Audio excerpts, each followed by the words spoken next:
dance team, but exercise was just fun. It was a social hour. It was just a good time. When I went to school at Northwestern University in Chicago, I took a couple of dance classes, but really had to drag my butt to get to the gym. I didn't find exercise exciting or fun. It was more of a chore. And then I moved to LA, and there was no more formal exercise that school provided. And I realized, wow, at the time, I wanted to just look good, right? I was in my 20s. I was trying to get on TV and start my career. So it was really an extrinsic motivation of just wanting to look good. And then cancer came. And I realized how important having that intrinsic motivation for exercise. Now I exercise to feel good, to lift my mood, to boost my energy levels and my productivity, but also so that I can be around for a very long time to see my kids grow up and know their children and have the energy to be able to run after their kids and also prevent slips and falls that will keep me from doing the things I want to do as I grow, which is just part of the bigger picture, which is why I eat the way I do with a more plant-based lifestyle, why I mitigate my stress through breath work and micro meditation and all the other great things that come along, like hikes in nature. I'm telling you, man, like stress. Speaking with Dr. Dean Ornish about that on this show, you know, the importance that he places on really mitigating stress in your own life for your health. Like it's such a critical yet, you know, undervalued part of our health. Like I don't understand why more people don't take the time to smell the roses. We're taught to do that from a young age, but how many of us actually do that these days, right? But it's a little thing like that can make all the difference in the world when it comes to your health. I want to back up a little bit in your story, though, Samantha, and go back to when it was you were putting together your course of treatment following your diagnosis here. So I believe you opted at one point for a double mastectomy. Is that correct? I did. I had a bilateral mastectomy in 2014, which is a two-part because what I ended up doing was getting expanders in, which is sort of the two-part reconstruction to bring the breast back to looking more natural and clothed, and even somewhat unclothed. You know, they did a pretty good job. Was that a difficult decision for you? You know, it was, there were, so first of all, when you get diagnosed with any type of disease, with cancer, it's, you know, you go through cancerversity, you have to learn all these terms, you have to learn all of the different options, and I really made sure that I went to not just one or two, but I usually had three opinions, because sometimes something resonates a little more. Someone says or phrases something, even if it's the same bit of advice, a different way. So through my cancerversary, I also knew that I had a couple of options.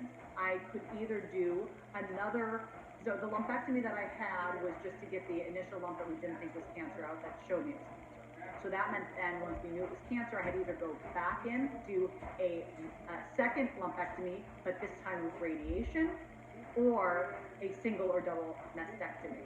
So I spoke to a lot of different doctors. I also talked to a lot of cancer survivors who had done both surgeries and found out sort of how they felt about it, made a list of pros and cons, really took it step by step with my husband at my side every minute of it, especially because he wasn't there. When I told him to stay home the day I found out I had cancer, he never forgave himself from that. He never missed another doctor's appointment, and he really, building that community around you is very important, from my husband to my mom and my sister, my stepdad, my mother-in-law, cousins, right? Everyone around me was very important in making and talking, just really talking, not being afraid. I think cancer was something that was whispered in the corners of hallways back in the day. Grateful that the conversation is now open, and the more when I meet a newly diagnosed cancer survivor who says, oh yeah, no, I'm so glad I'm sharing this with you because I haven't talked to any of my family about this yet. It breaks my heart because we need to have that support system around us. Yeah, and it sounds to me like you've got an incredible one in your life. Your husband's certainly a keeper. From everything you've just said, I'm really glad that you had that sense of support.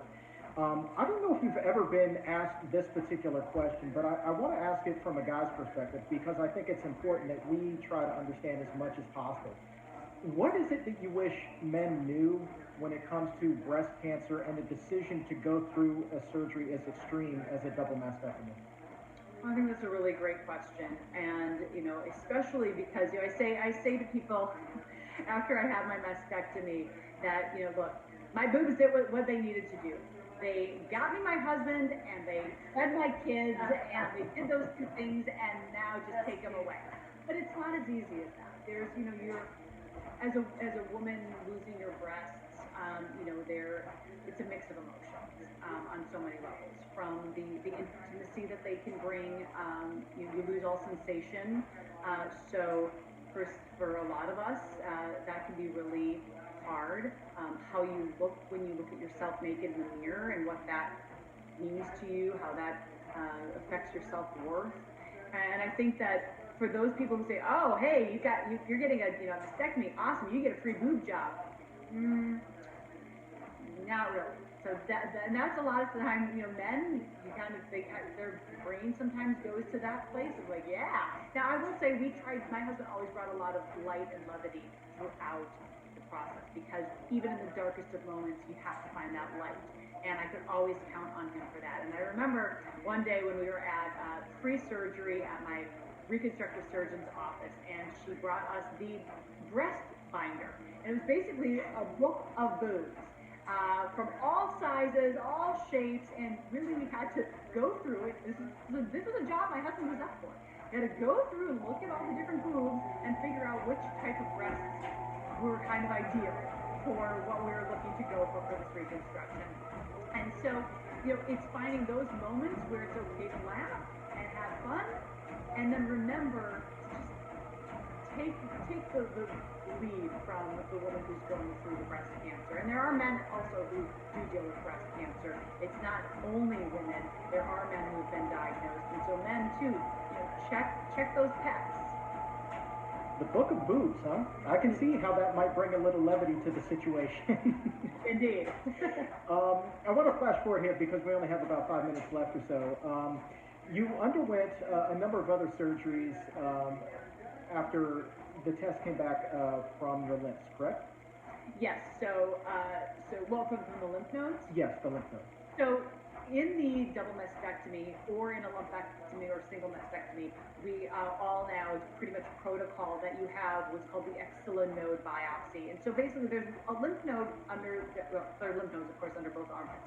And on whichever side or both sides, if you have cancer in both, you'll have to have the axilla node removed. And that's sort of known as the gatekeeper node.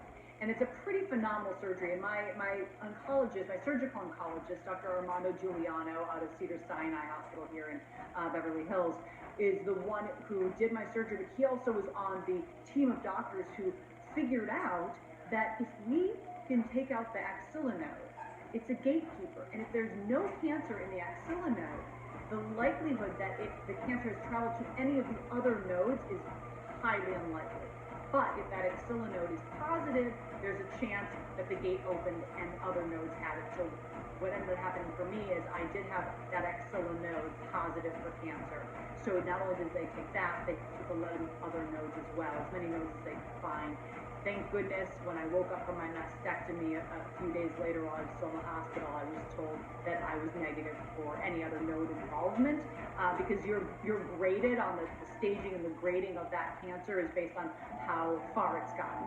So the fewer the nodes, or ideally no nodes involved, it would be the best. So it was disappointing that one node had involvement, and that's why I was bumped up to stage 2 from stage 1. But thank goodness no other nodes were involved.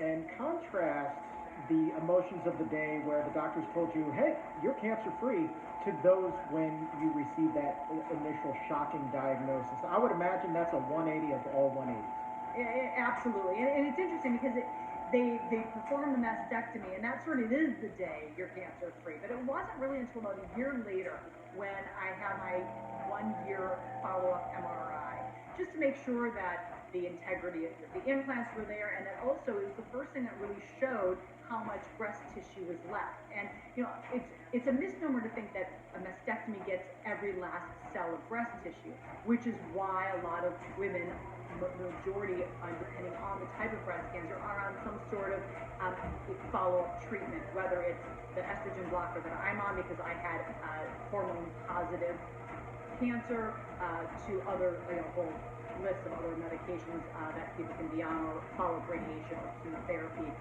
either prior or post surgery.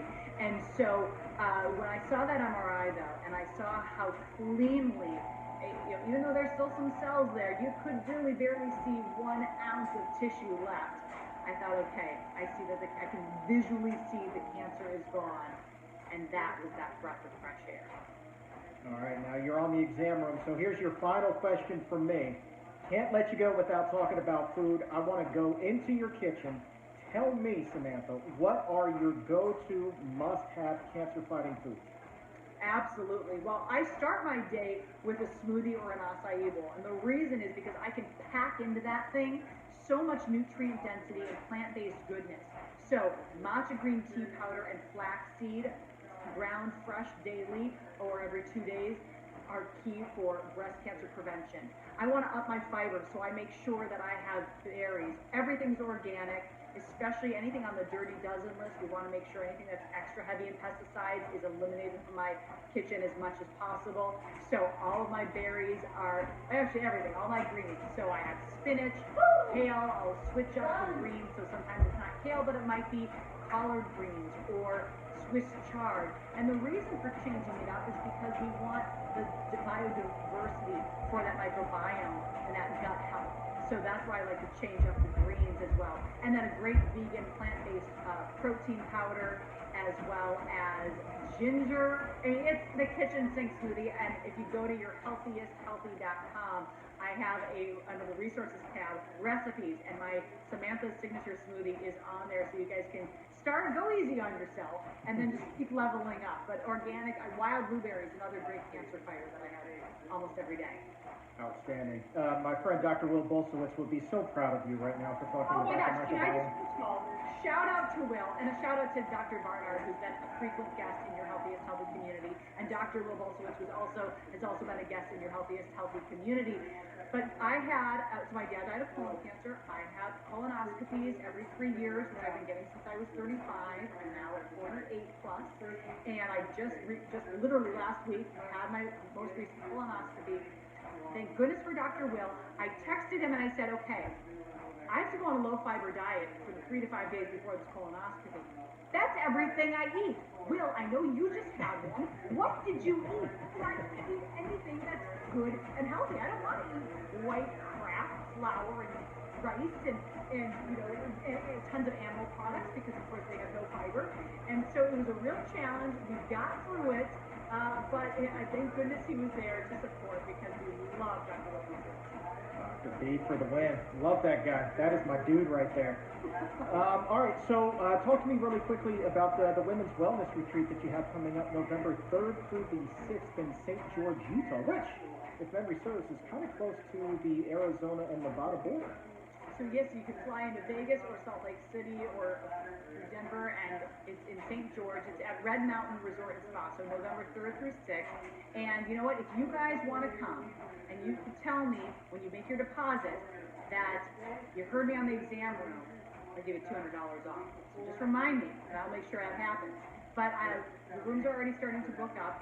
What I do at this wellness retreat is we hike every day, we eat plant-based goodness, we build community. We also go through and talk about the toxins that are lurking in our makeup bags and our personal care products, start to mitigate that, determine what our core values are so that we can set goals for ourselves that align with them, from nutrition goals to exercise goals to the breathwork and meditation that I lead. We have so much fun, and I cannot wait to be able to enjoy it with all of you, as well as your Healthiest Healthy community that is going on every week of every month, so you can join us anytime for that.